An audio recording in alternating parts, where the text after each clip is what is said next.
call the Monday, December 18th, 2023 Board of Education meeting to order. First order of business will be the Pledge of Allegiance, so please stand.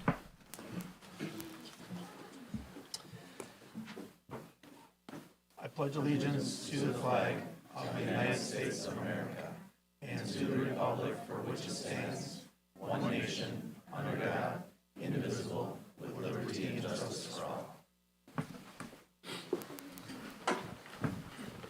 All right, thank you. First agenda item is the consent agenda, so it would be the approval of the minutes for the November 27th board meeting, as well as the statement of receipts and expenditures for November 23. Do we have a motion to accept those?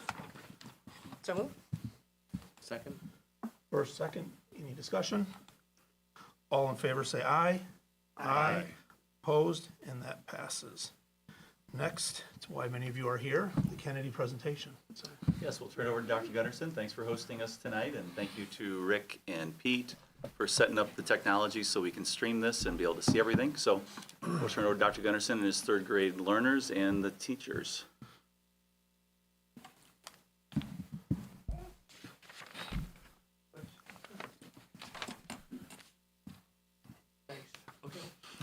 Good news.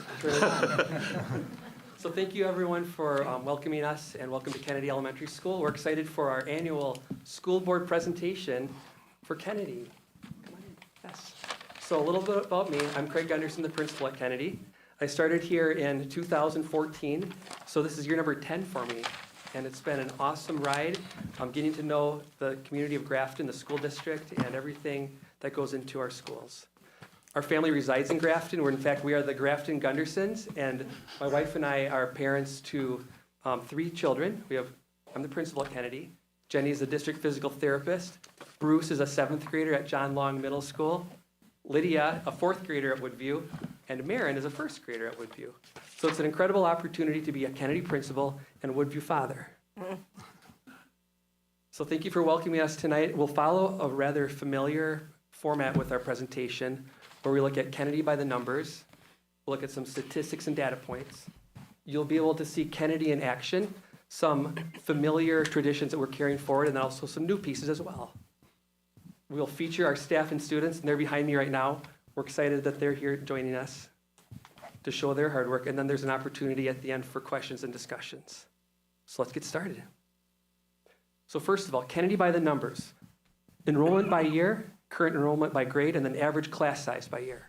So as you can see, with our enrollment by year, it has steadily ticked up beginning in the 2021 school year. 440, 459, 485, and now 508 students at Kennedy School. We're very pleased with those numbers as those enrollment numbers continue to climb, and we can provide great supports in academics to our students. Enrollment by grade level varies. Every cohort is a little bit different. Sometimes we have these bumper crops of students with very high numbers. Other times it's lower. And as you can see, we have a fairly small 5th grade group of students at 58, but then we have larger groups of students at 5K, 2nd grade, and 3rd grade, for example. 4K is a little bit lighter blue because we actually have 27 students who reside in the Woodview attendance zone who will be going to Woodview next year for 5K. So that's why that's a little bit different with the light blue. And finally, average class sizes are steady after adding a 4K section in the 2nd grade bubble class. As you can see, we're at 22.1, but seeing the current enrollment by grade levels, that will fluctuate depending on which grade you teach. For our state report card for the most recent year, Kennedy achieved a score of 84.3, which places us into the significantly exceeds expectations zone for the 2nd straight year. We're exceptionally proud that we have ticked up another 1/10 of a point, and we've never achieved at a higher level. We'll go into some of the data points in a little bit from our 3rd grade scores, which are fabulous, but our score is the highest we've earned, and together ELA and math achievement was the same or higher than 97.4% of the K-5 schools in the state. So we're super proud of those scores and moving up. One of the leadership challenges is continuing to push on progress, on growth and achievement, despite high levels of learning, and engaging our team members in continuous improvement so that we can continue to grow and learn. Virtually everything that we do connects to the Vision 2030 format that we're working through for continuous improvement and strategic planning. We have a huge focus on achievement and growth for all students. Attendance. You cannot learn if you are not at school. You need to be here. Engagement. We need our families, our students, and our staff to be readily engaged and participating in all those processes that are occurring in a school. Staff indicators. We enjoy our staff when they have great attendance, when they're engaged, when they're happy, when they're working together within their PLC teams, and when we're working together for great outcomes. And finally, family indicators. To provide a safe, nurturing, fun, and relevant learning experience for all students is a huge priority. So virtually everything that we are doing as a school funnels into the 2030 connections, and we're very proud of this. We're excited to see how we do on our key performance indicators over the course of the year, continuing to grow. New at Kennedy this year, we have one new teacher. We're fortunate to be able to retain our great teachers, and this year we brought on Mrs. Allison Voss, our second grade teacher. If you recall, we had Mrs. Starr retire after her long period of time working at Kennedy Elementary School, and we're fortunate that we have Allie, who's taking over for that. So she is our new teacher this year. We're super proud of her. I wanted to show a few elements of our staff from different dimensions. So this is a picture of our staff working at summer school. So Kennedy Elementary School has about 10 staff members who work at summer school. They're providing supports and services to our youngest learners. There are enrichment classes. There are different academic classes as well. And as you can see, we have a nice range of staff members who are ready to work with students at every possible opportunity, even during the summertime, and we're very proud of them. We need that to continue to provide great summer school experiences. We're off to a great start. For our Great Start conferences, we had over 90% of our families and students attend Great Start conferences this year. And if you look at the picture in the top middle, you can see a young man carrying huge boxes in. He's lumbering his way through. And that's exactly what we want to avoid on the first day of school. So we get that all out of the way during Great Start conferences. It's the supplies, it's the mess, it's bulky. There's sorting that goes into play here. That's the purpose of Great Start conferences, to bring your things, get comfortable, have a tour of your school, meet your teacher, and really form that connection right off the bat. We have a back-to-school medley. So on the first days of school, on the first day, parents and students are literally lining up to come inside. When the 8:05 bell rings, everyone comes inside through our school and celebrates walking their children to class on the first day. You can see several family pictures, staff out to greet, and people just eagerly anticipating that start in August. We have a greeting committee. Every time you come to Kennedy Elementary School in the morning, you're greeted by friendly staff with either a hello, high five, handshake, or a hug. We believe that greeting every student when they come in is essential for their well-being and also for school safety purposes. But as you can see, it's a friendly, secure, and awesome way to start the day, every single day, and we're very proud of our morning greeters. New at Kennedy Elementary School this year, we have buddy classroom seedlings. The reason I say it's seedlings is because they are growing, but they're not fully established yet. I guess they're still at risk and vulnerable if we don't continue watering and maintaining them. And so with our Kennedy buddy seedlings, a nod to Woodview Elementary School, older students are partnered up with younger students in their classrooms, and they do different things together. The costume trot, we had Grinch bingo, different functions throughout the week. They're reading to each other, but it's an opportunity for our older students to mentor and take care of our younger students, and an opportunity for our younger students to see what they'll grow into someday. So big kudos to the teachers for taking on a new initiative and doing a great thing for our school and for our students. It's mutually beneficial to everyone, older students and younger students as well. We have an annual PTG Fall Fest. This year was at the end of September. We bring bounce houses. We have food trucks. In fact, this year we brought Chick-fil-A in, and we sold out of all the Chick-fil-A in 35 minutes. So next year we're going to pre-order more, and we're just going to keep that going. But it's just a way to have a massive picnic on our school grounds, celebrate, have fun, be creative and learn, and just see that different dynamic and dimension of the school building. And it's super fun to see our staff members who show up too, to connect with kids and just show how proud we are of Kennedy School. Homecoming was fantastic. I don't know if we've ever celebrated quite like this. We had the athletes come. The band came to play for us and marched through our halls. We had different pajama days. We marched in the parade. It was an awesome connection between Kennedy and Woodview. You can see Jill and me, bottom right-hand corner. We're marching together. We're celebrating the Blackhawks, all the fall sports and activities. It's a super good time, but we do really appreciate being invited to attend for the homecoming. Then, something new for this year, our PTG formed a group to walk for the Mel's Charities. We had great times for great causes, and we were able to apply for some grants through Mel's Charities for different school initiatives. And you can see a coalition of involved parents and students who walked on that beautiful day in September. But it's something that we want to continue doing, reaching out to our communities, being involved for good causes, and investing in our school and community. Buddy breakfast was amazing. We had the perfect ratio of donuts to serving lines to napkins. It worked out perfectly this year. You always want a little surplus of donuts, because if you run out, people are not happy with that. And so this year, it was a very nice blend of those pieces. Grandparents came, parents came, older siblings, younger siblings. People reunited at school in the gym, and it was just a very quality experience for us. Girls on the Run continued with success and awesome participation numbers. We love encouraging students to work together with role models, participating in a great cause, and learning about wellness, mind and body. We did a costume trot. In fact, we raised over $11,000 for the costume trot this year, and it was a blast. We had students come and parents come. We celebrated with running around the school, raising money for our playground fundraiser, and we made $11,200 on that. And okay, the eagle. That's Kenny the eagle. We have a new eagle mascot costume. The person in that costume is actually a former Disney mascot employee. I'm not kidding. She stepped forward and said, "Hey, I was a mascot at Disney. Could I please be Kenny the eagle?" Yes, of course. So she was legit. Here she is dancing in Michael Jackson Thriller. See some of the moves. And then McDonald's McTeacher Night was an amazing fundraiser as well. We raised over $1,025 for the PTG in the school. It was the second largest McDonald's fundraiser in their history, only defeated by a school in Sheboygan several years ago. But we did great, and it was just because of the turnout of our families, the students, and of course the staff members who are serving the food. We celebrated the run at the state championship for football. We weren't there, many of us, but we came out and we watched online. We had a spirit day.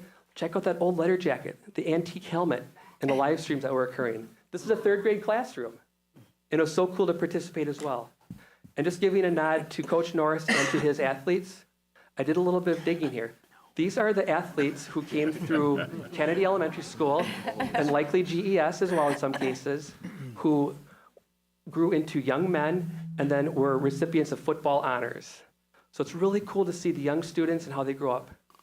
Now, I was the all-time referee when they were in 5th grade for football.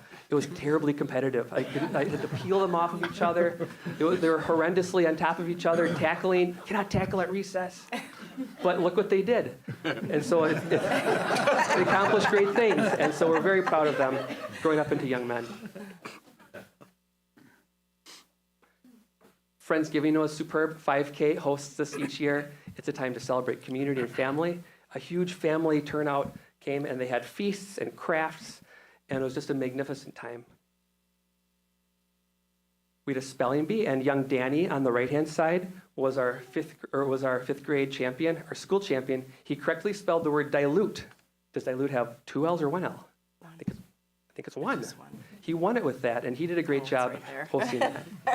So great job to Danny and our entire district for initiating that spelling bee. We're looking forward to the district bee coming up in January. And perhaps finally, Kennedy in Action. Each year, our student council initiates a toy drive through Capco's Kids to Kids. This year, we were able to collect 526 toys, and it was a new record for us. We're super proud of our students for showing up, for the staff for promoting it, and just stepping forward to fill different needs that people have in the community. But this is just a testament to the generosity of our school, and we celebrated with Capco personnel coming, a big all-school presentation, and then delivering those gifts on that big truck to students and families in need around the area. And so when we look at this in Kennedy by the numbers, we're super proud. It is an honor to be the principal here and just to be able to work with our staff, students, and families every day. Never before in the history of Kennedy School have we achieved at such a high level or been as populated with students or been as generous with gift giving. And it is just a super honor to come to Kennedy every day, to work with you, to educate your children, to see you laughing and learning in the hallways and in your classrooms as well, and playing outside at recess, and just being a part of a really fantastic school. So at this time, we're going to transition over to the featuring of the students and staff. Every year we have a chance to do this, and it's a puzzle and a project in my mind as I think about what to feature. We've done clubs, we've done academics, we've done PBIS, 3D printing. Last year, if you remember, we had 4K students right in the middle. But this year, we're going to try something a little different. Other board reports from the schools feature other elements as well. But today, we're going to be featuring third grade. So we have a group of third grade teachers and students who are here. And as I introduce this, I just want you to know that we have 3 third grade teachers. They'll be introducing themselves shortly. Mrs. Smith is unfortunately not able to be here this evening due to a family situation that she is working through. She's okay, everyone's okay and moving in the right direction, but she could not come tonight. Third grade is an amazing grade. We adore our teachers, their collaboration, and the fun and joy that they bring. So here you can see the 3 third grade teachers working on the ancient Roman civilization unit, and they dress the part. It's highly rigorous, it's academic, it's engaging, but it's also fun as well. We always say at Kennedy, if it isn't just like a little bit fun, there's something wrong, because it is an elementary school after all. And here they are participating in a Scooby-Doo mystery unit the prior year. They're dressed up with different Scooby-Doo characters as well. So they'll go to any length necessary to engage their students in high levels of learning. Third grade is a critically important grade level. It's considered a pivot point where students are placed on a trajectory of higher levels of growth towards college and career readiness or continued struggles in school. We need our third grade readers to excel, and that's why we're featuring them. It's an example of excellent teamwork in action. We have a super group of students who are here tonight, and they also prove that learning can be fun. And that's what we're trying to do this evening. Before I turn it over to them, I want you to know that they worked hard over the past couple of weeks to pull this together. They've been writing, they've been rehearsing, they've been presenting, and they are here this evening. So without any further ado, we'll turn it over to our third grade teaching staff, who will bring students up to share some important features of third grade and ELA. So teachers, come on up.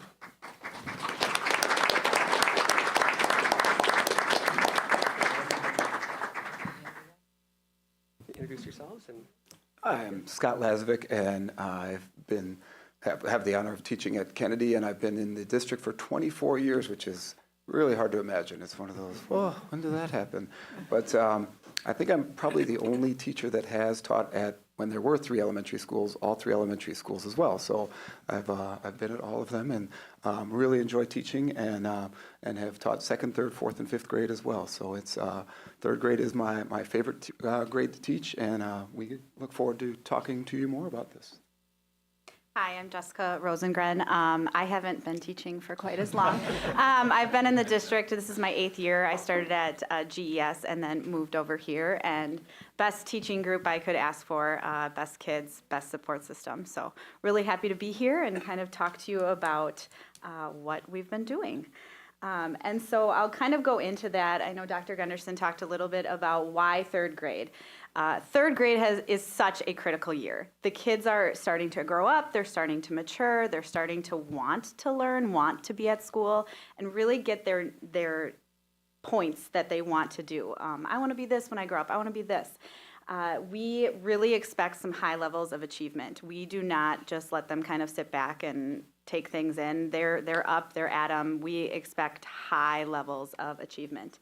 They, meaning the kids and us as the teachers, we have some really excellent teamwork. We work really hard. Scott and Sarah and I, we are constantly talking to each other throughout the day.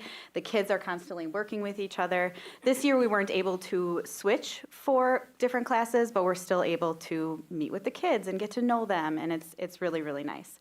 Super group of students. We have a lot this year. We have some big class sizes, but honestly, that just brings in more ideas and more. They can have debates and they can agree and they can do it respectfully, and they really have shown a lot of maturity throughout the year.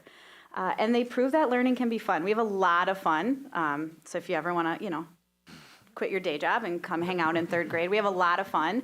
Like Dr. Gunderson said, we like to dress up, and we have some end of the unit celebrations, and we want to bring in fun, because nobody is going to learn if there's no fun.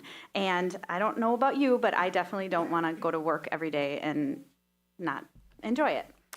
And so we know that as third graders, it's very important that they learn to read. And we're kind of getting to the point at the end of second grade into third grade. They're not really learning to read anymore. Now they're reading to learn. And with everything going on with education and the science of reading, we really took a step back last year.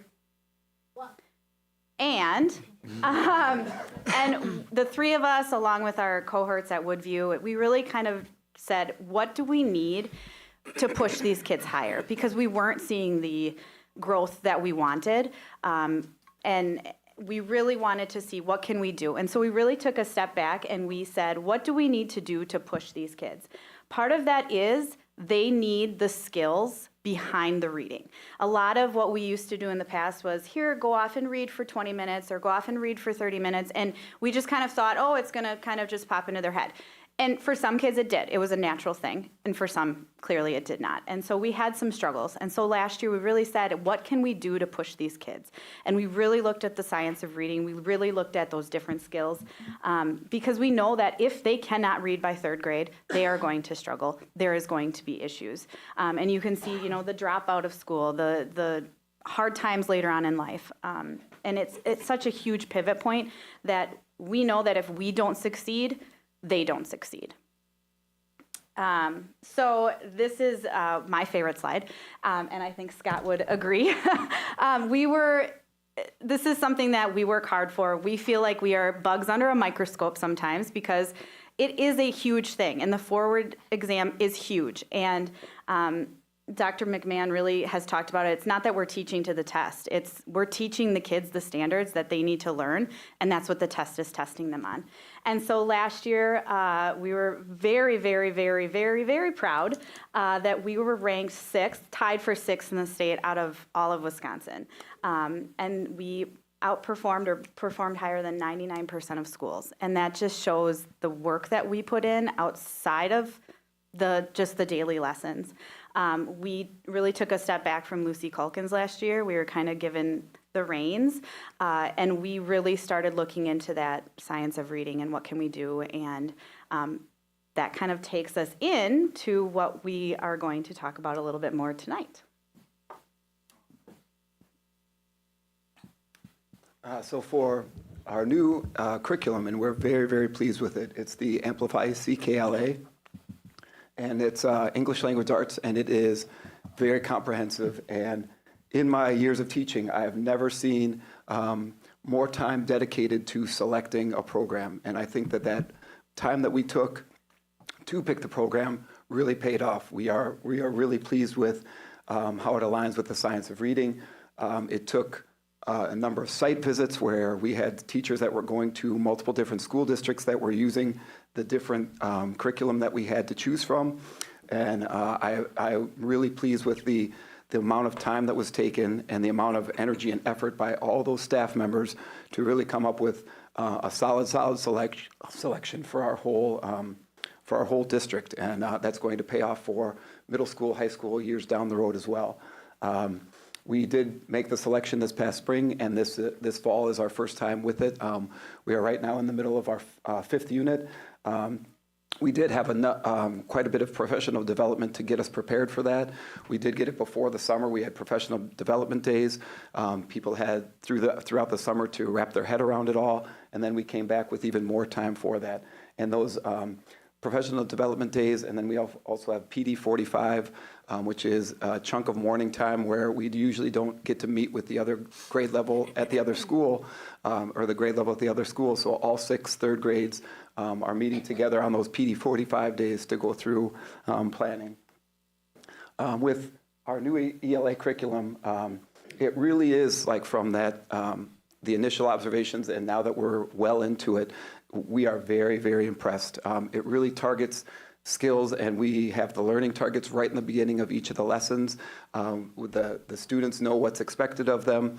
We go through the lessons, and it really is focusing on some very essential knowledge. I'm learning quite a bit myself, and it's like, well, how is this possible? This is 3rd grade, and it is impressive what we are putting out there for them.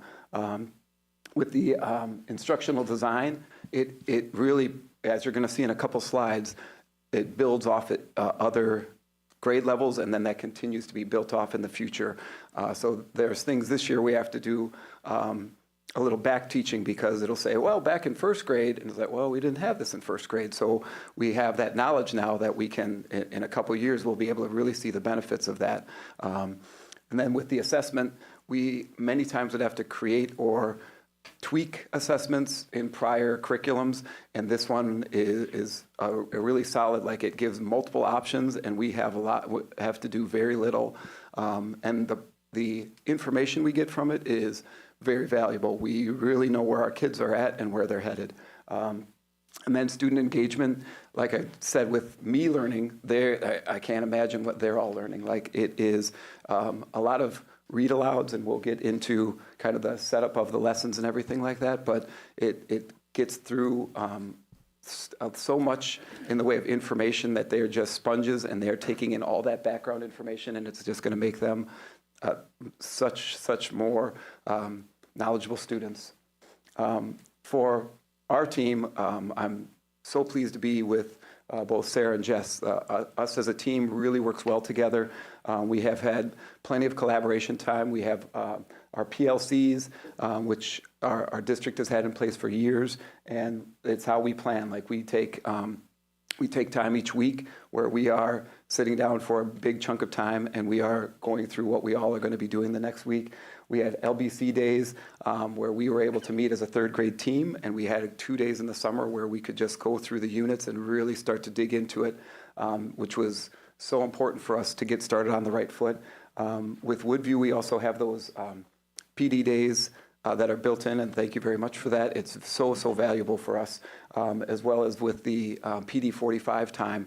We just find that being able to meet as a whole third grade level is very important, as well as just our third grade team. And then just with our planning, what we do is we will sit and work through our week and figure out what lessons we're going to be covering and be able to see the breakdown of those lessons. We really like how it's a very comprehensive curriculum, where it is the speaking and listening, the reading, the writing, the grammar, the spelling is all in, and it's working all together to just merge so nicely together, where the kids are just taking it all in and they can really just take off with it. And third grade is the year to take off. We do break down those lessons. We look through and see what resources we're going to need. What are we going to be needing to do to make sure everything's prepared ahead of time? It's not a lot, but it's always good to know, like, okay, we're looking forward to this, and just finding the resources. And it is amazing with the three of us what we're able to find to the ideas we're able to bounce off each other as well. Like, hey, this really worked well, and just go from there. And then, like I had said before, we've got those learning targets to start each lesson. Here you can see for third grade, these are each of our units. We have 11 units, and we are right now in the middle of our fourth unit, the ancient Roman civilization. And with each one of these, it started off with the Wind in the Willows and gets into that fiction, and then it really focuses in on a lot of nonfiction. But even within the nonfiction, there is segments of fiction as well, so they're really getting a good balance of the fiction and nonfiction. We had animal classification, and we're really focusing in with our students on the human body, and that's what we're going to go through with a lot of that. And you can just see as we go through just very interesting topics. You can see the Viking, and we had the astronomy unit that we actually looked into a little bit last year when we were able to just kind of take a look at what we knew we needed the students to learn, and we were able to use part of Unit 7 last year, which was very helpful as we continue through this year. And then it goes through that early beginnings of the United States, and then ends out with the ecology unit. Here you can just see the scope and sequence through all the grade levels, and you can just see how in many cases those are just building off of year after year after year, and it's just going to take them to that next level. We have so many topics, and it just is the topic. Each of the units are so in depth. It really is just going to build just tremendous students. Not that we already don't have that. The core knowledge is strengthened and deepened over time, like I had said, where you're going to see in this next slide how this is just the human body unit that we're in right now, and it just shows you how that builds and builds and builds from PK, pre-K, kindergarten, the 4K through kindergarten, first, second, and third grade. And there's a number of other units where you can see how it just builds off each other. Like right now, we're in the Roman civilization unit, and in second grade, they do the ancient Greek civilization. So a lot of connections can be made through that. And now, back to our unit. So the last unit that we did was the human body, and you can see that we really focused in on systems and senses and how all of the systems are so interconnected, and we need to know how our body works in order for it to work. Well, not necessarily, but you know what I mean. So you can see we really we ordered quickly a model of an eye and the brain, and we really brought those things in because that really helped the kids learn. That eye model, the top comes off and the lens comes out and the iris comes out, and it was really cool to see them engage with it. We set up a focus wall so they can see the different vocabulary terms, and they're all right there for them. So they were really able to really put their hands on things and take a look at things. It was a good thing it was Halloween. We had a lot of skeletons around the classroom.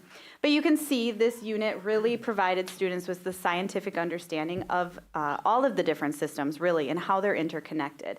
We focused mostly on the skeletal, the muscular, and the nervous systems, and then we talked about all of the different parts of those. We talked significantly about bones and joints and muscles and nerves and spinal cords and your brain, and just how much they are constantly working together.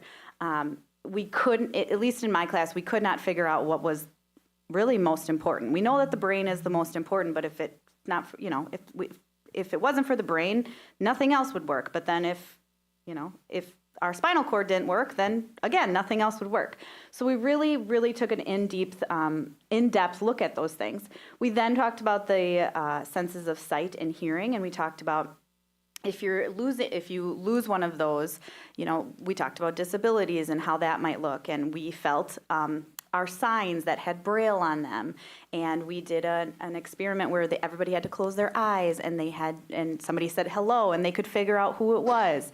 So it was really cool how the kids were able to talk through it, and you're going to hear in just a minute that they learned so much more than I ever knew at that age. And like Scott said, we are learning so much. I've never learned so much about the Roman civilization. And the fact that Scott is saying he learned a lot, that's impressive because he knows, it's scary how much that guy knows. And like he said, there's so many critical skills. Not only are we learning all of that scientific understanding, we're also doing spelling again. The kids are learning a rule, and they have to take a spelling test every 5 or so lessons. And that's something that kids are getting used to because they've never really had to do that, at least in the past 6 years. Grammar, we're talking about nouns and verbs and how they all interconnect.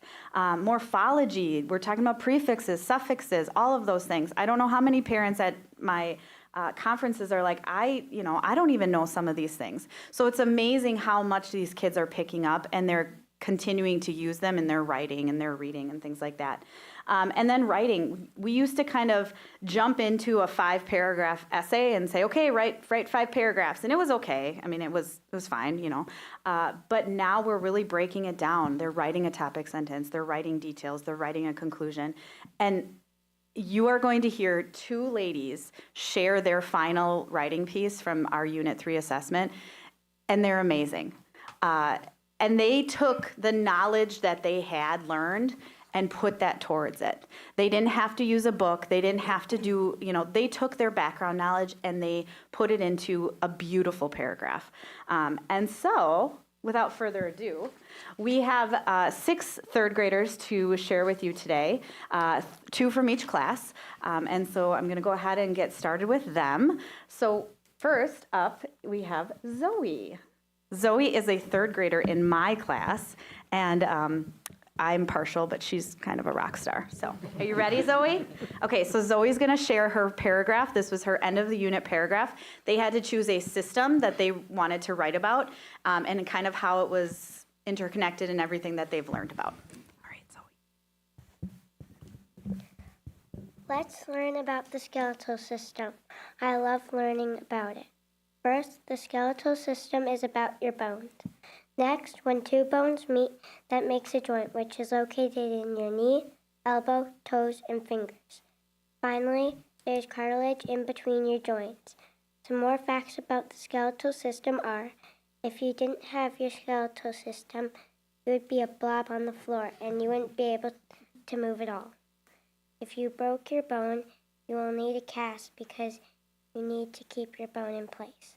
If you broke a bone in your leg, you would have a wheelchair or crutches because you can't walk. I hope you like some facts about the skeletal system. I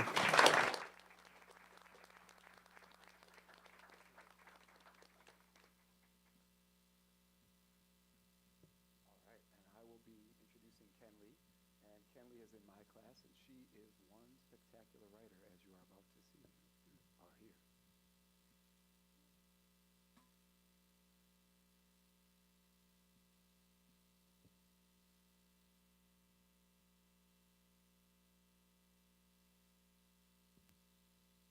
I love learning about the eye. Here is my final human body paragraph piece I'd like to share with you. Do you know how amazing your eye is? Well, you're about to.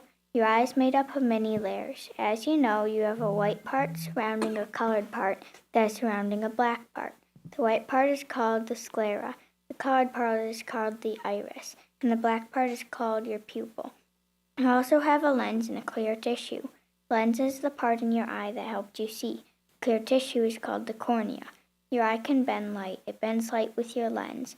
The lens is curved outward. The lens and the cornea bend the light rays closer together, focus the light on the retina. The light rays meet and touch the retina at the same time on the same spot. The retina sends messages to the brain. These messages travel down a nerve called the optic nerve. Your pupil can get bigger and smaller. Your eye will let in light when it is day, which will make your pupil grow larger. Your eye will also not let in much light when it is night, which will make your pupil smaller. When your pupil is smaller, it is trying to see. In the dark, when your pupil gets bigger, it's trying to see. Your iris can change its color over time.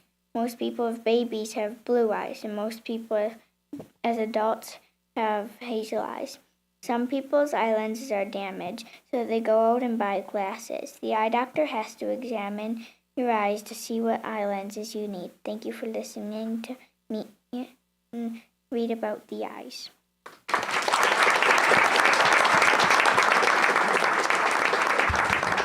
All right.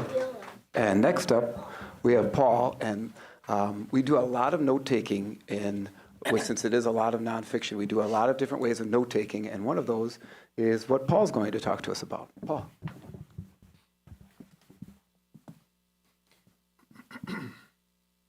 We did a lot of note-taking with KW on the human body unit. The K is for what we know, then the W is for what we want to learn. Finally, the L is for what we learned. Here are 5 of my favorites in each category. K, joints help make you move. Your skull protects your brain. Pupil change size in the light. Your nose and ear are made of cartilage. We have about 650 muscles in our body. W, how many bones are in your body? What's your strongest muscle in your body? How is your eye connected to your brain? Are teeth bones? Where do nerves stop and start? L, there are 206 bones in your body, but as an infant, you have about 300 bones. The eye has 6 muscles around it. The right side of your brain controls the left side of your body, and the brain's left side controls the right. Reflexes take place in the spinal cord. There's the inner ear, outer ear, and middle ear.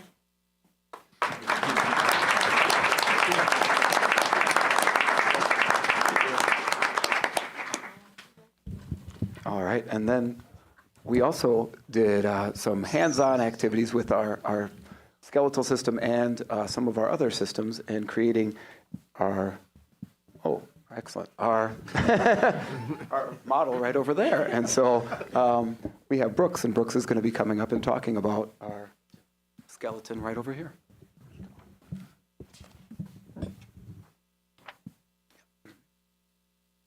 After learning about some of the systems of the body, we made human skeletons. We worked with partners to trace out the outline of our body. We count bones, muscles, and different organs. Then we place them on the body outline so that we could see where they go in relation to each other. Finally, we labeled each of the parts. It was fun to see how everything fit together inside our bodies.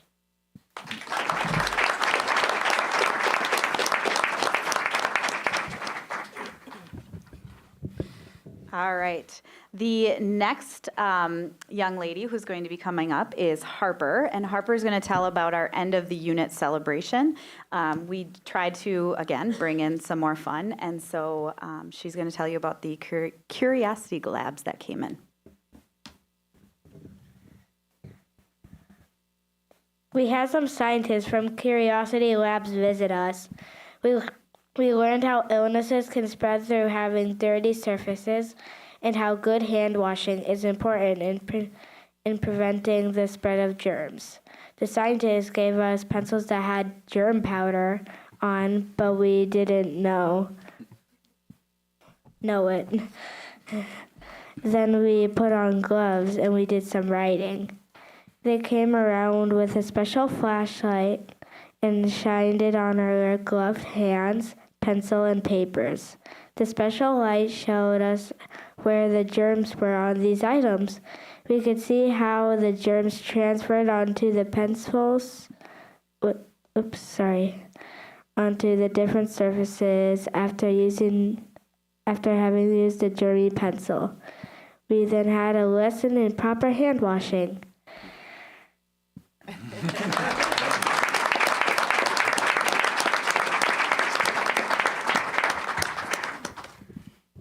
All right, and our last presenter is Davis. Davis is going to share a little bit about his history of reading with you, and really how this year has helped him grow a lot.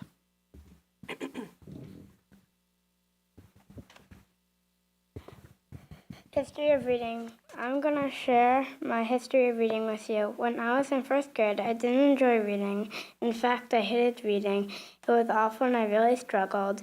When I moved to second grade, I liked it a little more, but it was still a struggle for me. I would have to go with other teachers for help, and I was still having a hard time. When I came to third grade, I thought it was going to be another year of struggling and not liking reading. Boy, was I wrong. I started discovering new things, like your femur is your strongest, longest, and hardest bone in your body. I'm learning lots about history, and I love it. Reading is fun, and it's not such a struggle anymore. I learn lots of new words, and I can use them.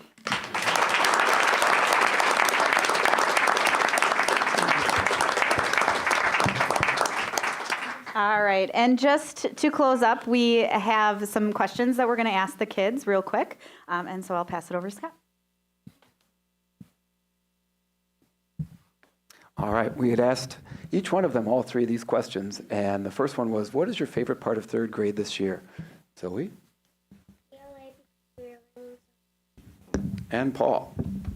Let me bring this over to you, maybe. Sorry.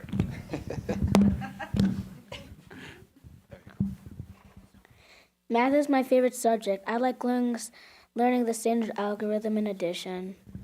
All right, thank you both. And then our second question was, what has been your favorite part of ELA Amplify, so our new English language arts curriculum? Davis? Roman gods and goddesses.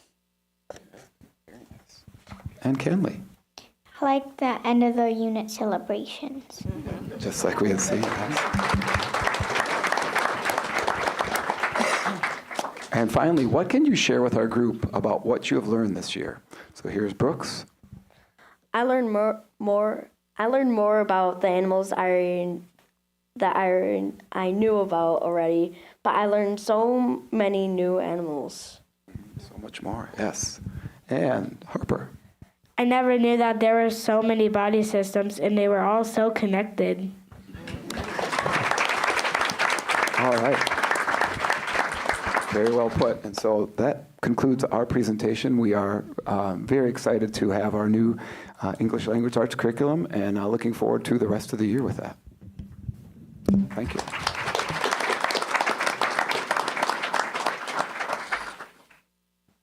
Yes, so as we close up, I wanted to thank our third grade teachers and students. Let's give them one more round of applause, please.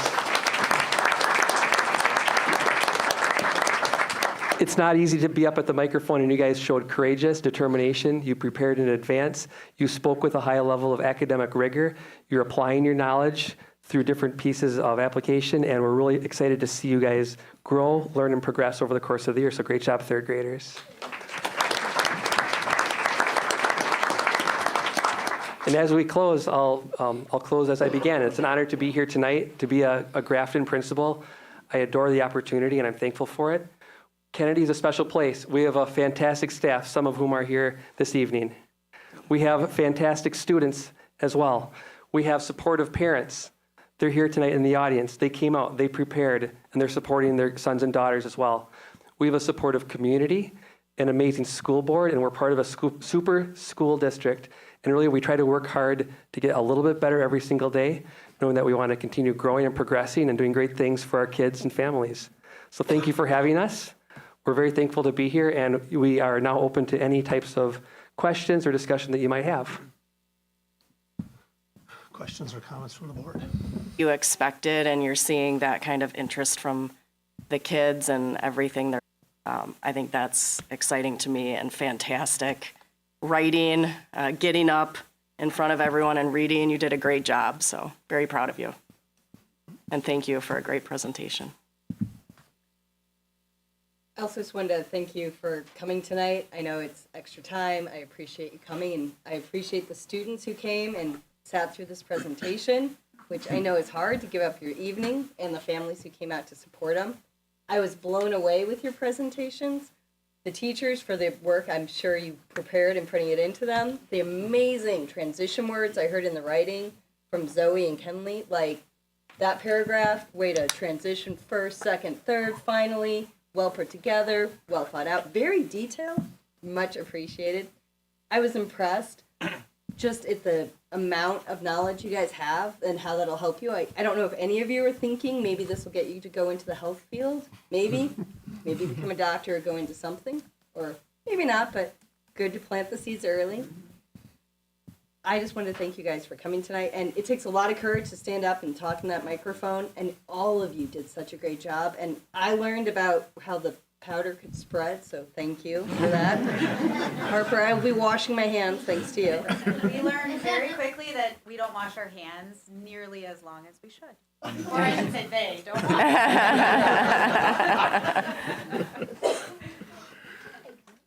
I'd like to add too, I mean, the hard work from Michael and his team, you guys all developing the Amplify units, going ahead of the purchase of it, doing the background work to it, obviously the execution, the work over the summer to get things ready. I've heard from other teachers that it's quite a change from the old lessons and certainly is benefiting us.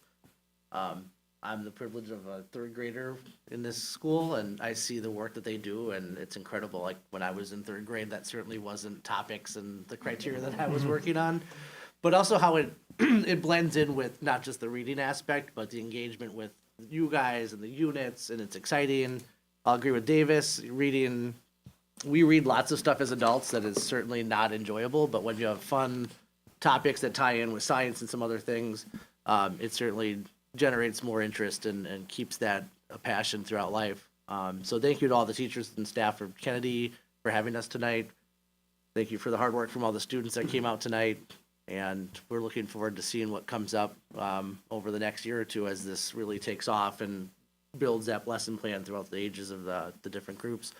And just congratulations to the results from last year as well. It's phenomenal for the district. You guys do a great job. Thank you. And that was before Amplify. Yeah, and that was Imagine what's before, going to happen right. next year.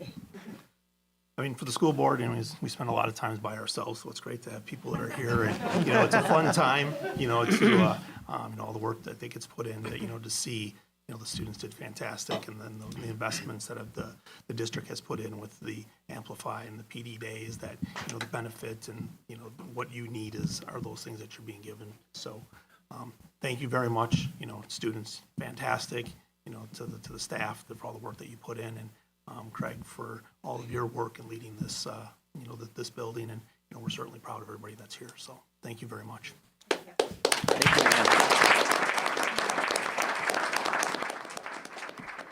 If I can suggest one thing, why don't we have the students come up and have the board come out in front? And Zoe, can you, Dr. Gunnarsson, can you rewind? When Zoe was reading, she's the only one I was too enthralled with what she was reading. I didn't get a picture of her. So Zoe, can you come to the mic and I'm gonna get a picture with you? Because I have a picture of everyone else individually, and then we'll get the board to come maybe behind us and come out there and we'll, it's like you're reading. There we go, Zoe, you are doing it. You are reading so well, Zoe. I was so enthralled and I'm like, I didn't get a picture of her. So good job. So let's get a picture of the teachers and the students in front of with the board here. We're going this way. Jerry said this way. Jerry said this one. Okay. Great. Should put Sarah on there. Yeah.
So if you are a student or a family member of a student and you wish to depart, this might be a good time to transition.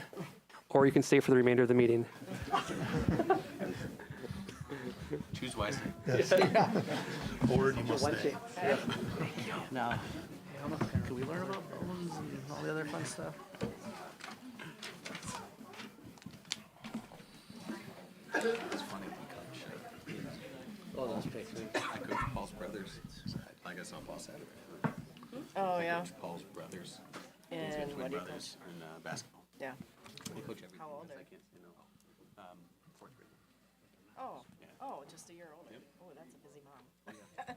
Good night, Theodore.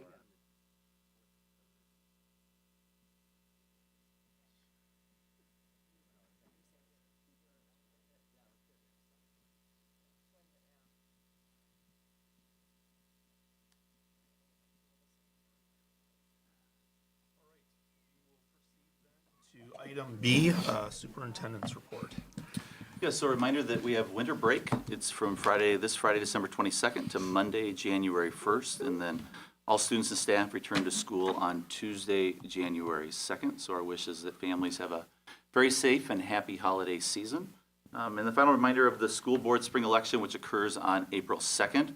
The candidate filing deadline is Tuesday, January 2nd at 5 p.m. As mentioned last month, we do have 2 spots that are expiring, and both Jerry Rossi and Sean Taylor have submitted papers for re-election. So we're happy that they've decided to run for re-election again. And also 4K registration is coming up. The information night is held on Thursday, January 18th at 6:30 at Woodview. Keeping with last year's tradition, we will be giving out T-shirts to the students that attend, and they'll have an opportunity to take a picture with school mascots. Priority enrollment window is January 19th to February 2nd, so parents can either enroll that night or at district office during that time frame. Now, as we come back from break the following week, it will be Adult School Crossing Guard Recognition Week. So we'll be recognizing our school crossing guards during that week of January 8th through 12th. And then we have the GHS experience for incoming 9th graders right when we come back on Wednesday, January 3rd in the GHS auditorium. From about 6:30 to 8:30. All current 8th grade students and parents are invited to attend and learn more about the great opportunities that GHS has to offer to all of our students, whether it's in the academic world or in the co-curriculars as well. So we're excited to have that annual event occurring as we come back from break. And with that, that concludes my report. Okay, any questions for Jeff? All right, thank you very much. Great. Next, we'll go to item C, public comment. There were a few emails that I've received, and I forwarded that on to the board. But is there anyone that would like to speak tonight to the board? Name and address, please. Sure. Mike Bergman, 1668 South Pine Street, here in Grafton. Good evening, school board members and administrative team. I'm here tonight as a representative of the Grafton Education Association and a teacher leader here in the Grafton School District. And I'm proud to take a moment to speak on behalf of all these outstanding teachers that join us here tonight. Being a lifelong resident of the village of Grafton, I've been a part of the Grafton School District for basically my entire life. From my years of schooling growing up to over my 20 years of teaching and coaching within the district, and along with my wife Betsy, who teaches at Woodview, and my 2 children that are students within the district, I've dedicated my life to the school district of Grafton. And I'm just one example of the many dedicated teachers that have chosen to spend their lives working and giving their time and talents to the Grafton School District. My goal for tonight is to ask that you please consider the latest proposal from the Grafton Education Association for our salary negotiations to help us provide a salary increase to our staff that helps these excellent educators continue to fight against rising inflation and provide for their families. Recently, the school board approved 4.3% salary increases for our support staff and between 3.3% and 4.3% increases for the administrative team. Those are groups that are vital to our schools, and we're happy that they were able to receive those increases and, quite frankly, wish that they could have been offered even more. They deserve it. That same 4.3% number has been offered to the teaching staff as well, but it means a little bit different to us.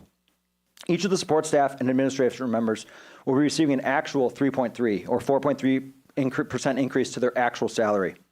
However, the way the pay structure is set up for the teachers, nearly 2/3 of the teaching staff would see less than that 4.3% increase on their actual salary. In fact, to take it a step further, based on the latest proposal from the board, about half of the teaching staff would see a less than 3% increase on their actual salary, let alone 3.3 or 4.3%, when we are dealing with inflation rates that spiked at around 8%. When you add in the increased cost for insurance coverage that will begin with the new calendar year just around the corner, the actual take-home pay for our teachers based on the district's latest proposal declines even further. Here in Grafton, we certainly consider ourselves to be an above-average school district. We are quite proud of the fact that we were recently named one of the top workplaces in 2023 by the Milwaukee Journal-Sentinel. Yet the salary increases offered to the teaching staff has repeatedly been under the average of many of the other districts here in southeastern Wisconsin. Recent salary increases in Mequon at a total of around 6%, and Cedarburg, which is around 5.5% total, are both significantly higher than the amount that has been proposed to the teaching staff here in Grafton. Both the school board and the teachers want to have competitive salaries in place that attract and retain high-quality teachers. So seeing 2 of our closest neighbors, and frankly 2 of our highest competitors, settle on higher salary increases than we are currently seeing makes us hopeful that our negotiations can continue and that we can find that above-average agreement that we are searching for. So in closing, we urge you to please consider the proposal that we sent to you last week that you guys will be discussing during the closed session tonight. We feel that we have a pretty good sense of the overall finances of the district. So while our latest proposal is higher than the amount that is currently being offered from the board, it is still an affordable budget item for the district, both short and long term, and provides our teaching staff with salary increases that help us keep up with the rising costs that we face on a daily basis. Thank you for your time this evening and your consideration. We look forward to hearing back from you soon. Thank you. Anyone else like to address the board? James Johnson, 680 Fox Run Drive, which is in Saukville. I do have 2 kids that are proud Kennedy Eagles, and I've taught in this district for a long time, and am proud to be a GEA leader as well with the Grafton Education Association. I do want to quickly say congratulations and thank you to Dr. Gunderson and the Kennedy staff for a great presentation. And again, I'm super proud to say my kids are here and benefiting from the amazing work that the Kennedy staff does. So a huge thank you to them. A thank you to you for all that you do as school board members, and the time it takes and the effort it takes, and frankly, the tough decisions that you have to make, including the things we're here talking about right now. I don't want to echo everything that Mike said. Certainly, his points are something that I would echo and I would include. But the big thing that I want to point to is that when we look at the numbers, when we look at the money that you guys have responsibly saved, which I'll credit you for that, there's money there in some funds. There's money that's available to better compensate our staff. I've been around for 22 years now and somehow ended up on the negotiation team from the second I started, which was, I don't know, a weird thing, but I've seen a lot of negotiations, and I've heard time and again about fiscal cliffs and rolling deficits and all of these things. And in the end, we end up seeing a surplus the next year. In the end, we end up having the money to keep moving forward. And the board and the administration deserves credit for that, but it means that the money is there. It means we have that funding that's available to do something better for our teachers than what's currently out there. As the GEA, we've always sat down, even in tough negotiations, and kept working. And we've enjoyed the opportunity to meet with Jeff and Topher. We've enjoyed the opportunity to continue discussing as we go. But we always continued working. We always said, where can we find some middle ground? Where can we find something that's best for our teachers and works for our district? And that's something we want to continue to do, which is why we forwarded another proposal. It's why we sent something else, so that hopefully you can consider it, look at it. We believe, based on the money we have, we believe on what's out there, and we believe based on what our teachers deserve, that it's doable, that it's functional. We believe that even though it's well below the cost of living increase that would actually keep pace with inflation, it's something our teachers would accept and ratify and appreciate. And so we hope that you consider, we hope that you look at that proposal very deeply, which I'm sure you will. And ultimately what we believe is that it's a great district. We have amazing teachers. We believe you've done your job well over time. There's money there. We just have to decide to spend it on our teachers. So thank you very much, and have a wonderful night. Thank you. Anyone else like to address the board?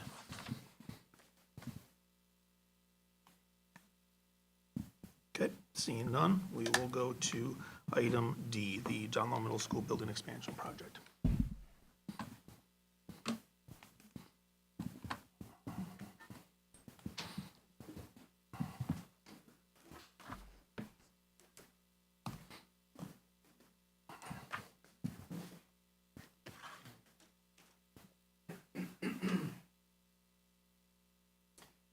All right, ready to give you an update on the John Law Middle School building expansion. So we're going to go through what the design currently looks like, but we're also going to be going back and giving kind of a further look back at sort of the history of why our facilities are the way they are right now. And then after this update, we do have a recommendation from Finance for some resolutions. So I'll start by going back to the 2016 referendums. So there were a couple referendums. One was a referendum, a large capital referendum on our facilities. It would have eliminated GES, would have added on a new high school tech ed center, would have also included a new middle school being constructed on the current high school campus. It would have converted John Long Middle School into an elementary school. It would have upgraded and provided for additions at the high school and our two elementaries, and then also included a number of maintenance projects across the district. A second referendum included outdoor athletic facility improvement and repair projects. Both of those referendums failed.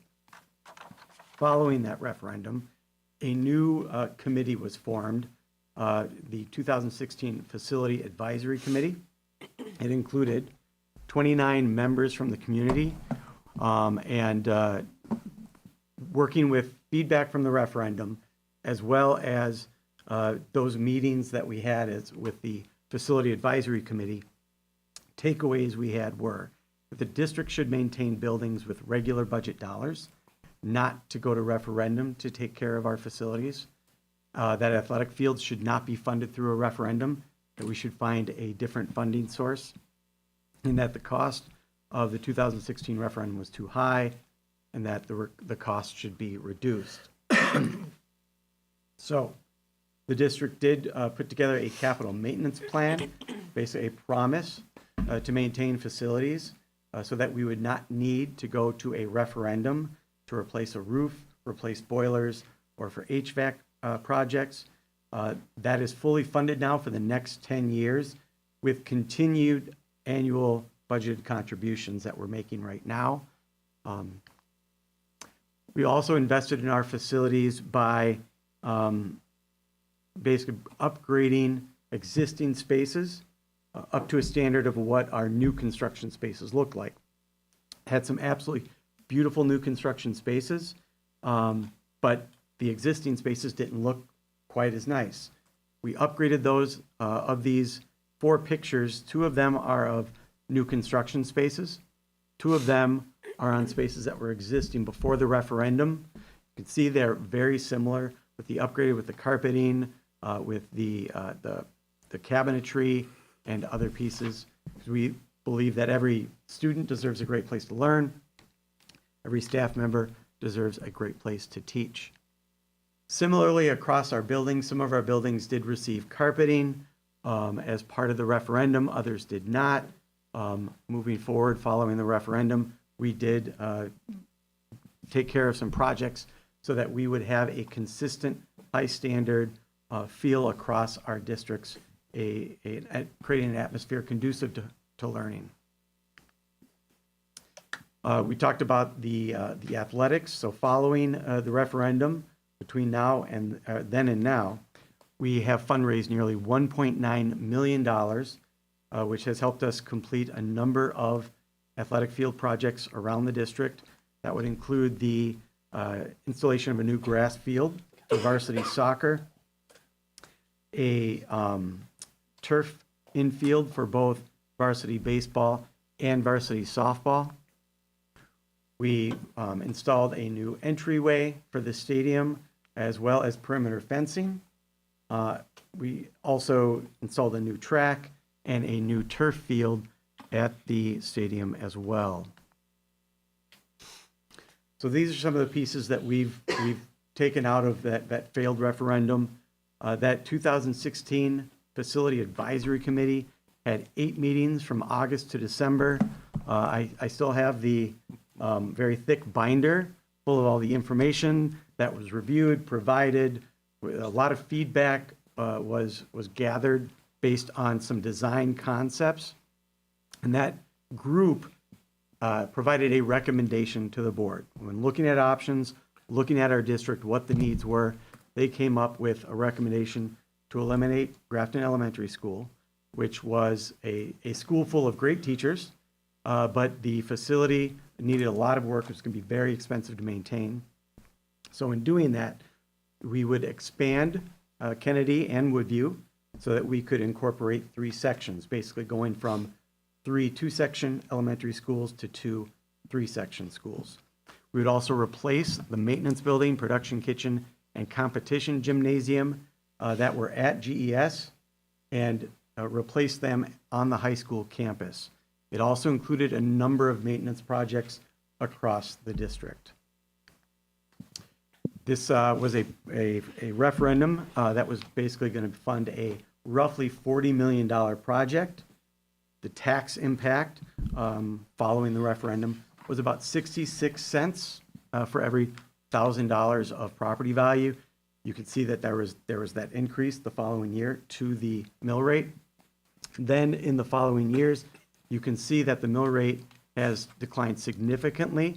It's at about 2/3 of what it was back in 2017-18.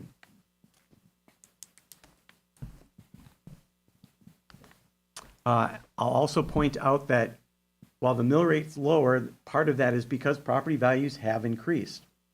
But if you'll go back and look at your property tax bill from 5 years ago, you'll see it is lower, often very significant in the hundreds of dollars, depending on the property. So if you go to the Ozaukee County Parcel GIS, you can Google that. If enough people go, maybe we can crash their site. But if you take a look at the tax bill from 5 years ago, it is lower than it is today, or it's higher 5 years ago than it is today. So with that project approved in April of 2017, like I said earlier, we added space to Kennedy. In fact, we're inside that orange circle right now. We're in that library. Instructional space was added, as well as a dedicated gymnasium and a small kitchen expansion. Same thing at Woodview. You'll see on the west side, a dedicated gymnasium, expanded kitchen, and then on the east side, you see the additional instructional spaces so that they could hold 3 sections of each grade. Then at the high school on the west side, you'll see the maintenance building that was replaced from GES, as well as a small expansion for our highest needs special education students. On the north side, you'll see the new competition gymnasium. Then as we work our way east, you'll see the expanded commons, which was required because of the addition of the production kitchen, which then took up the servery, which had to be pushed into the commons. So we needed additional common space right there. And then on the east side of the building, you had the expanded tech ed area, as well as additional auto bays and a scene shop for the theater program. Now, this project did not appreciably add square footage. The footprint of the district didn't change. And again, the group with the facility advisory group, what the district knew, we have been a declining enrollment district for a long time leading up to that referendum. We had no sign that that would change, and it didn't. For the next 4 years, we lost an additional 150 students. So that recommendation that came from that community group was that we would not increase our footprint. We wouldn't add empty classrooms and increase the cost of the referendum up to perhaps nearly what it was from the 2016 referendum and take the risk of a failed referendum. Now, we have seen our enrollment increase. In fact, 2 years ago, we saw the first increase in our enrollment. This is primarily due to a couple of reasons. For one, the village has started a few years ago with some housing developments. So new permits for new homes have been put out there. Homes have been getting built, families moving in. So there's the opportunity for families to move in the district. In addition, back in 15-16, the year the referendum failed, we were ranked 50th in Wisconsin out of K4 through 12 districts. This past year, we were ranked 14th across the state for K4 through 12 districts. So not only do we have opportunities for families to move in with housing developments, but we also have a competitive product that will cause people to want to move into Grafton. So 2 years ago, when we saw our first increase in enrollment, the administration worked on a capacity study, particularly to study our capacity at John Long Middle School. That was a school that hadn't been really touched in terms of an expansion or remodeling in the referendum that was passed. We took the information from that capacity study, and in the fall of 2022, after a second year of growth and after working with the village to learn that they would continue to anticipate increased housing permits, home building permits, we had administration was directed to look at expansion options in the district to accommodate increasing enrollment. So by the spring of 2023, we brought forward and presented information on potential expansions either at both of the elementaries or at the middle school to bring 5th grade up to the middle school, which would open up space for our burgeoning elementary enrollment. Then we continued to look at that in the fall, and then in October, the board directed the administration to focus on the John Long Middle School solution to expand the middle school and bring 5th grade up to the middle school. And so tonight we'll take a look at where that design is. So it involves an addition on the southeast corner of the building to accommodate 5th grade, moving 5th grade up there. It also includes some remodeling as well to accommodate 5th graders up at the middle school. So the addition could look many different ways. In fact, we've had the chance to look at a number of different machinations of that. Rob here has been designing this. In fact, Rob gets to sit here in part of the addition of Kennedy. He was the lead designer when we were for the last referendum. So he gets to come back and look at the fruits of his labor. But very creative. There's a lot of different ways it could look. That will be fleshed out throughout the design process over the next year or so. So we're taking a look at an addition that has 8 classrooms, 6 for 5th grade. We would also have a flex classroom, which would be able to accommodate a 7th section of 5th grade, or what Craig likes to call a bumper crop of students. It also has a classroom that could be designed to accommodate a couple of cross-categorical special education spaces for small group instruction. It also includes some storage and a set of bathrooms. Now, bringing 5th grade up to the middle school would also mean that we need a larger cafeteria and servery area. On top, you'll see the current servery and cafeteria with a science lab to the east. We would need to incorporate the science lab and expand the cafeteria into that area for a new servery and expanded cafeteria. That, of course, would mean that we would need to repurpose some space to replace that science lab. In this example, it's just north of the administrative offices where we could create a new science lab. In addition to those two pieces, we would also have remodeling so that we could create the right number and right size spaces for cross-cat instruction. As mentioned, 2 would be in the addition. We'd want to look at having at least 2 more spaces. Right now, we have 3 cross-cat teachers for 3 grades. We would anticipate we'd need 4. So one example could be on the northwest side of the building, taking a classroom, remodeling it into 2 cross-cat spaces. You could take what is currently the Family and Consumer Sciences area, create 2 spaces there. Or perhaps you could remodel and repurpose some of the LMC to create additional cross-cat spaces. Again, these are examples of where they could go. The design process over time will determine where that would be. In addition to remodeling for cross-cat, we also would need some remodeling for itinerant staff that work across the district in multiple buildings and at times find themselves in John Long. So we would, that's good, that's good. Thank you, Rob, for designing that. An example would be using the Family and Consumer Sciences area to create office space and small group instruction areas. Again, another example would be repurposing part of the LMC to do the same. Again, these are examples of where these places could go, but we would need a budget to accomplish this remodeling.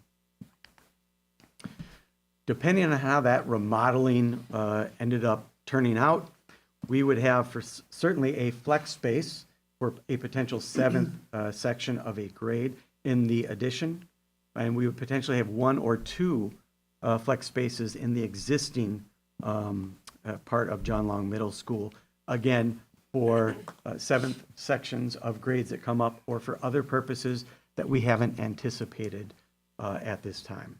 So a lot of flexibility that could potentially come with the remodeling. In addition, we have some site work, so that addition would go to the southeast of John Long. So we'd need site work to prepare that area for the addition. It would take up some existing parking.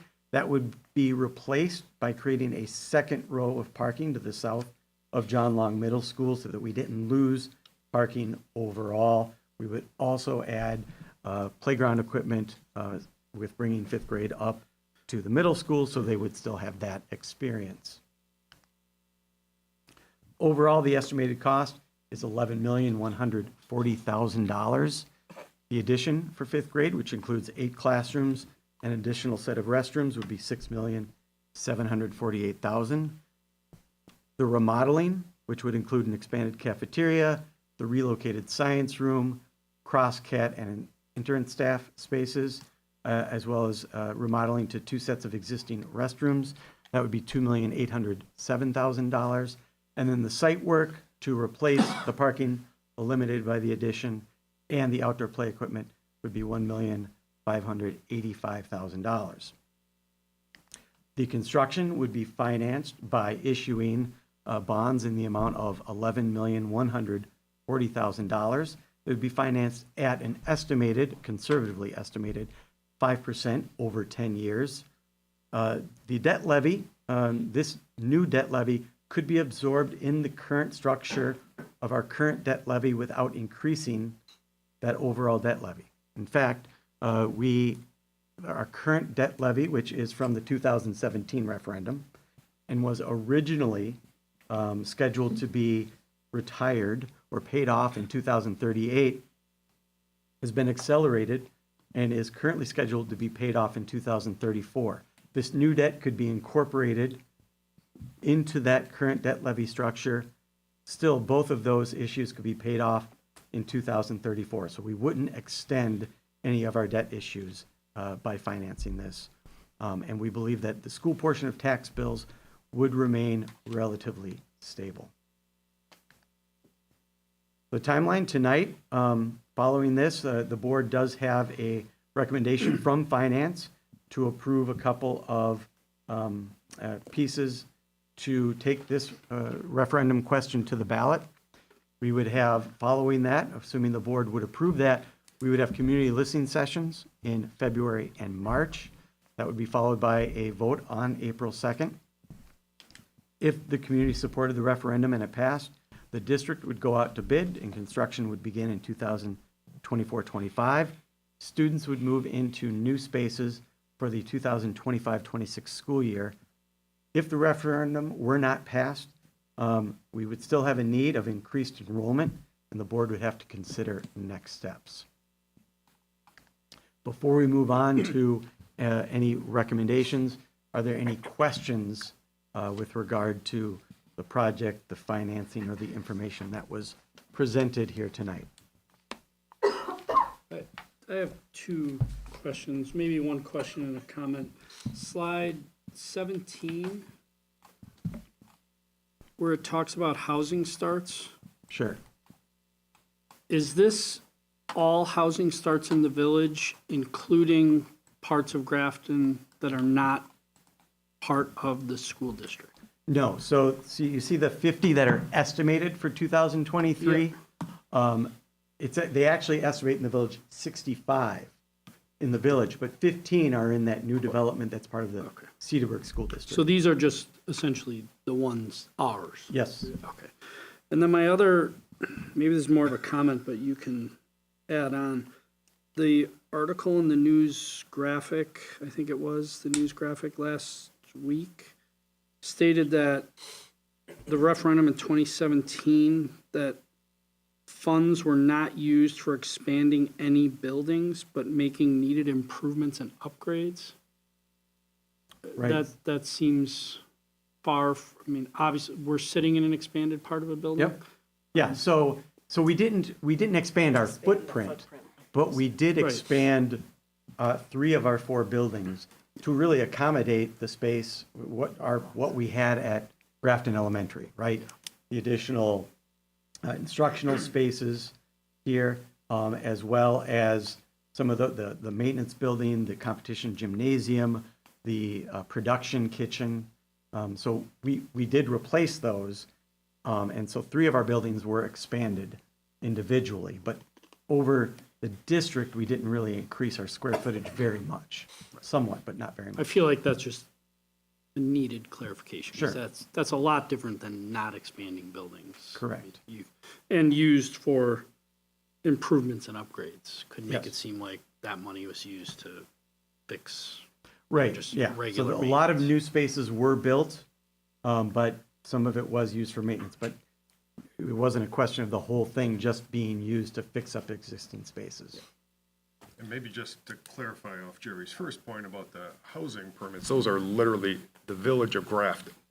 Yes. You've still got town, and there's the development in Port Washington, yep. that's really our school district, but city of Port Washington. So it's not a full or complete picture of housing starts. Correct. Does that include the multifamily developments that have been proposed? Nope. No, this is just single-family homes. Which it's also interesting when I look back, back in 2008, when I was president of the school board, we had been working on a or the Little League on the Little League complex. Don't tell Terry. No, I haven't been around that long. Back in 2008 with the Little League complex that's off Lakefield, at that time, Blue STEM was, quote, already in the works. Well, it took probably 12 years, till it really took and became fruition. So it was in the works, but we had no idea from a village standpoint when that development was going to go. And we just heard from the village that phase 5 is starting sooner than anticipated. Housing start question. If things are cyclical and we return to, the old normal, and let's say we went forward and spent a giant pile of money, to expand now. If it goes back to that, 2010, what's this look like? Where are the kids, that came in that bubble with the ones we currently have in the pipe? Like, what breaks this thesis, right? That we have the need, it's now, we got to figure out where to put them, get that? But, like, what makes this go horribly wrong? Well, I suppose if no one wanted to come to Grafton, so if suddenly we become a district that isn't improving from 50th to 14th, and people don't want to be here, that could be challenging. If for some reason no one decides to have kids anymore, that would be a problem. But right now we know we have some bumper crops, as Craig was talking about. Those are going to come up the pipeline, right? Homes are still being developed, and we do still have land in Grafton, right? Unlike some communities which are landlocked and they can't build a new neighborhood, we still do have that potential for growth. Even if you have a slowdown for a period of time, eventually you come out of that and there's demand for future housing, right? But we know that we're full right now and we need some additional space, and we want to be prepared for that. And thank you. That does answer what I'm getting at too. But it's also that the expansion isn't entirely dependent on that graph going up from here, correct? Mm-hmm. I mean, if it went to housing starts normalized, let's say at 15 to 20, between the kids that we have in third grade and younger, and that alone, we're not going to be sitting on empty classrooms. Is that a fair statement? Mm-hmm. My question. Thank you. And right now, to build on that, is we don't have any empty classrooms. So if we needed to use a classroom for a flex space, or we wanted to use small group instruction, we don't have room for that. And so it does provide opportunities for future opportunities is what we need. So I have a couple questions as well. So one, just to confirm, so in 2016 when it failed and we went to 2017, when we passed the referendum in 2017, we have as many sections today available as we did when we had 3 buildings, correct? Correct. So there was no downsizing in classroom size or sections. We just went from 3 to 2, and there were benefits that we did recognize from that, correct? Correct, right. So downsizing to 2 elementaries from 3 did certainly save in operational costs, because you're only going to have 2 elementary principals instead of 3. I think head custodian, head secretary, that kind of thing. So those operating costs, when you operate a small building, but you still have to have those positions, those cost money. So we estimated that saves the district, we're still saving that money, $200,000 a year. So being more operationally efficient certainly was helpful, especially when, as we've talked about, state revenue has lagged far behind inflation. So finding those efficiencies to keep more money as possible, as much money as possible in the classroom, is a benefit. And I was part of that, one of the 29 people on that facility advisory committee before I was a board member, and there were a couple of key things that came out of that. Was one, build what you need, not more, and I think that's what we learned by the failed 2016 referendum. And then obviously there was a lot of benefits that came out of that 2 to 3, but we were facing decline enrollment. Village did participate in that, and well, just to know what was out there and what was seen. I don't think anybody could have projected that it was going to happen that quickly, that fast. And it's a great thing for Grafton, for our community, for our school district. It just came a little bit of a challenge, but I think one of the biggest messages that we heard was build what you need at that time, and we were able to do that. So Just a couple other questions. So the debt levy, can you just go through again as far as how we're structured and then how we can absorb this while still maintaining our low mill rate? So what we've done and how we can do that going forward. Sure. So our debt levy includes a levy for future tax payments, right, or for future debt payments. The advantage of doing that is we're uniquely positioned in the state aid formula, right? So within the revenue limit, you can raise money two ways, right? You get state aid, and the rest comes from property taxes. So the more state aid we get, the less we rely on property taxes. And so being able to levy into Fund 39 to basically prepay some debt in a year that increases our state aid means then you're lowering our reliance on property taxes within the revenue limit. The real world example I'll give is this past year, right? We basically we were in a unique position to be able to put some funding that we were planning to save for a future transfer, right? We made that transfer last year into Fund 46 that basically increased our shared cost, which increased our state aid by about $900,000. If we hadn't done that, our property taxes within the revenue limit would have increased $900,000, okay? So making these levies for future debt payments is helping set us up to use that strategy and keep those property taxes within the revenue limit lower. Now, if we issue new debt, we can structure that new debt to do that work for us. And so instead of levying for future debt payments, we levy for those debt payments that we're scheduling, but it won't increase that overall debt levy.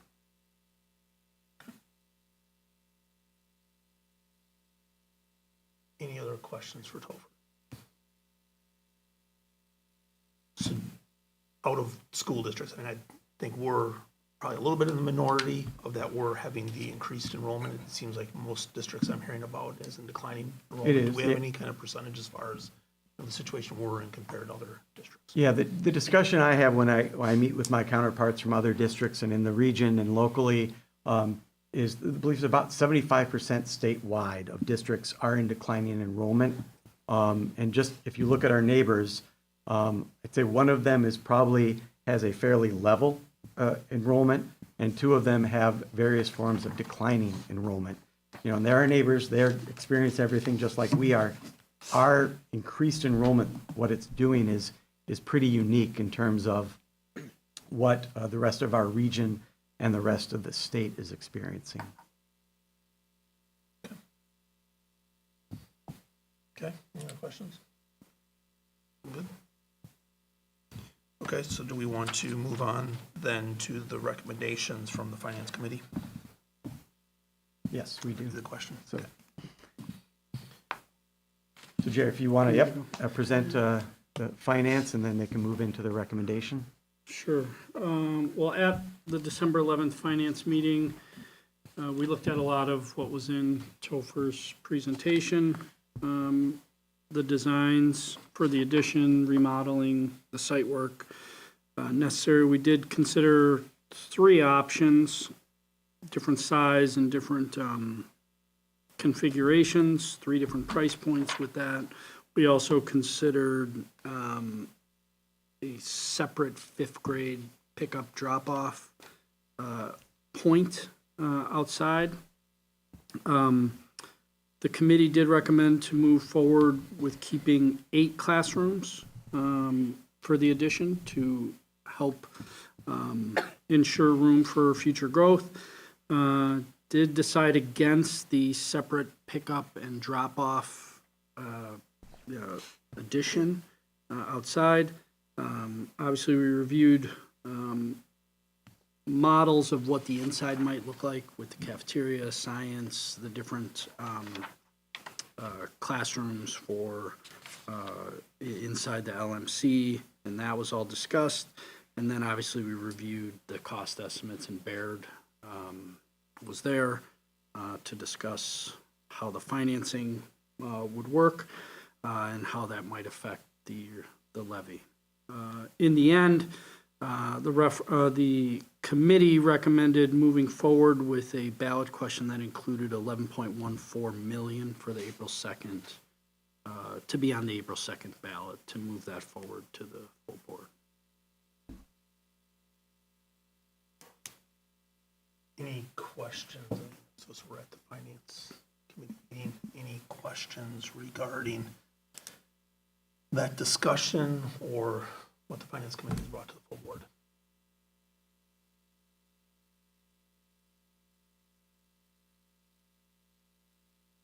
Good.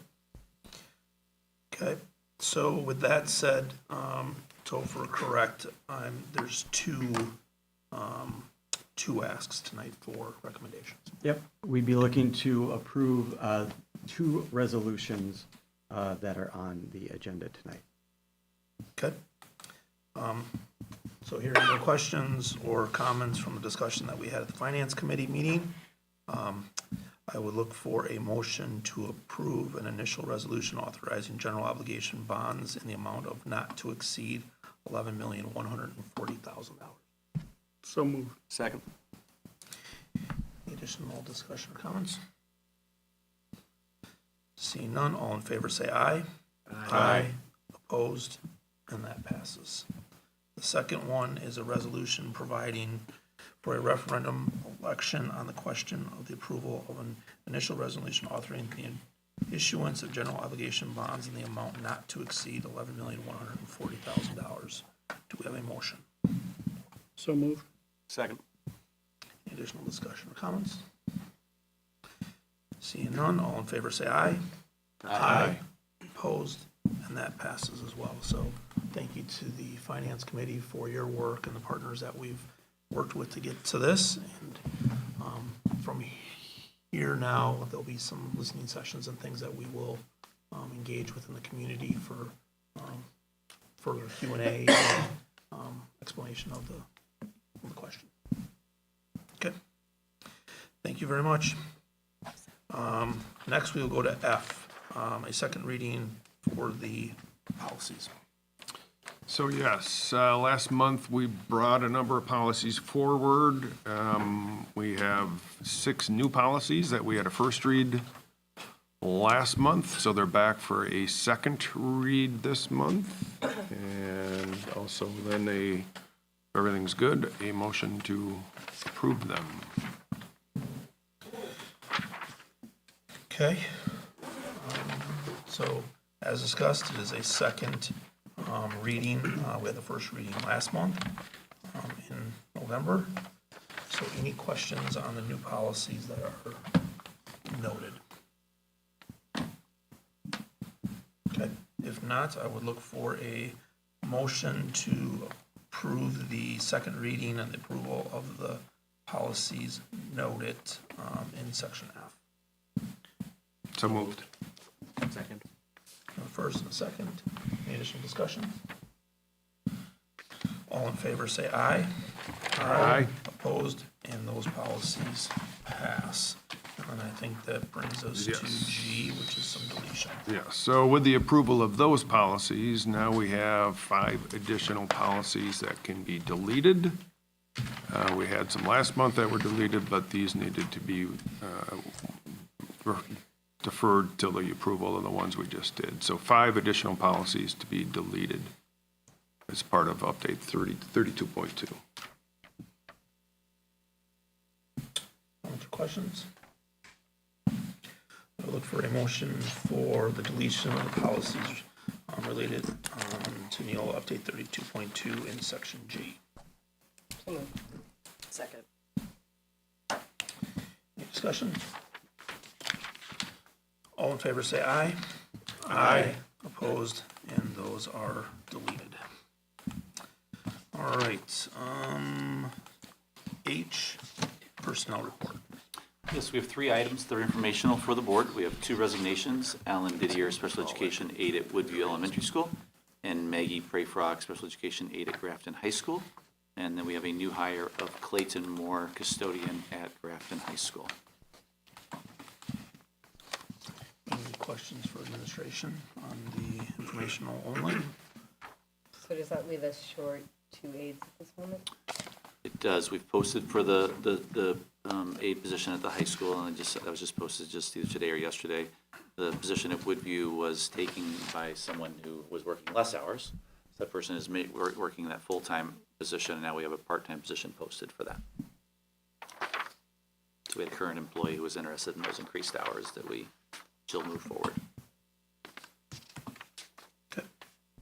No questions? Informational only, so thank you very much. I, allocation of refused board salary. Yeah, so we have a recommendation to direct salary that a board member refused to the Blackhawk Scholarship. We've done this in years past. This is very similar. So by December 1st, if a board member emails the clerk and refuses their salary, that is certainly allowed. However, the board member can't direct those funds on their own. So we look for board approval to direct those funds in said manner, which is to direct the $1,600 to the Blackhawk Scholarship, similar to what we've done in prior years. Any questions? Do we have a motion to accept the refused salary? So moved. Second. All right, any additional discussion? All in favor, say aye. Aye. Opposed, and that passes as well. Thank you. Budget development calendar. Yes, so this is information only. So each year in December, the board gets to review the budget development calendar for the next year. So it's the 24-25 budget. So, we begin our work, at least at the board and the finance level, in February as we start to look at revenue projections. Being in the second year of a biennial, this is much easier. So that's nice. Then in March and April, then we start to look at our personnel needs. So with increasing enrollment, the anticipation would be that we'd have increased FTE.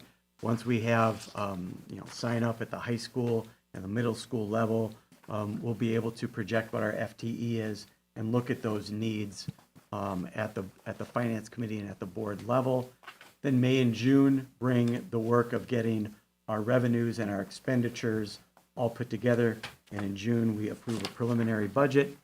And then in the summer, we move into finalizing that budget, or fine tuning it, I should say, and preparing it for publication and presentation at the annual meeting in September, and then finalization in October. So just information only so that the board and the finance committee knows what some of the key dates in developing the budget are. Any questions? Look forward to it. All right, thank you very much.